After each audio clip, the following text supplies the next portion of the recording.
Hello friends, welcome to my channel. आज हम class 10th का चैप्टर नंबर 2.2 का क्वेश्चन नंबर 2 करने वाले। एक द्विघात बहुपद ज्ञात कीजिए जिसके शून्यकों का योग तथा गुणनफल क्रमशः दी गई संख्याएं। सेकेंड क्वेश्चन का फिफ्थ है, द्विघात बहुपद है। सबसे पहले तो ax² plus bx plus c equal to 0 इस फॉर्म में हमें लाना है।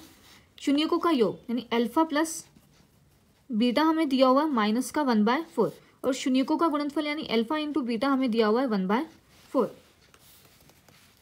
तो शून्यकों का योग हम जानते हैं अल्फा प्लस बीटा बराबर होता है माइनस का b अपॉन a। तो यहाँ से अल्फा प्लस बीटा का मान है माइनस का 1/4 इक्वल टू माइनस का b अपॉन a। इसी तरह शून्यकों का गुणनफल बराबर होता है c अपॉन a के। तो यहाँ से अल्फा इंटू बीटा का मान 1/4 है equal to c upon a का मान दोनों में सेम है।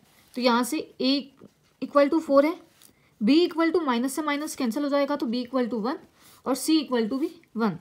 तो यहाँ पर वैल्यूज रखने पर a की जगह 4 रखने पर तो 4x², b की जगह 1 रखने पर c की जगह भी 1 तो 1x plus c equal to 0। तो 4x² plus x plus c की जगह 1 रखना है तो 1 इक्वल टू 0। सेकेंड का ही क्वेश्चन नंबर 6 है। 4,1 द्विघात समीकरण है। तो ax² plus bx plus c equal to 0, alpha plus beta बराबर 4 है, शून्यकों का योग और शून्यकों का गुणनफल 1 दिया हुआ है। तो हम जानते हैं शून्यकों का योग बराबर होता है माइनस का b अपॉन a। तो 4 इक्वल टू माइनस का b अपॉन a, यहाँ नीचे कुछ नहीं है तो 1 मानने पर।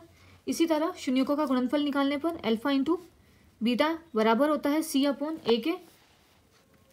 तो 1 equal to c upon a, तो नीचे कुछ नहीं 1, a की वैल्यू दोनों में सेम है तो यहाँ से a equal to 1, b equal to plus का 4 है पर यहाँ माइनस है तो माइनस का 4 हो जाएगा और c इक्वल टू 1।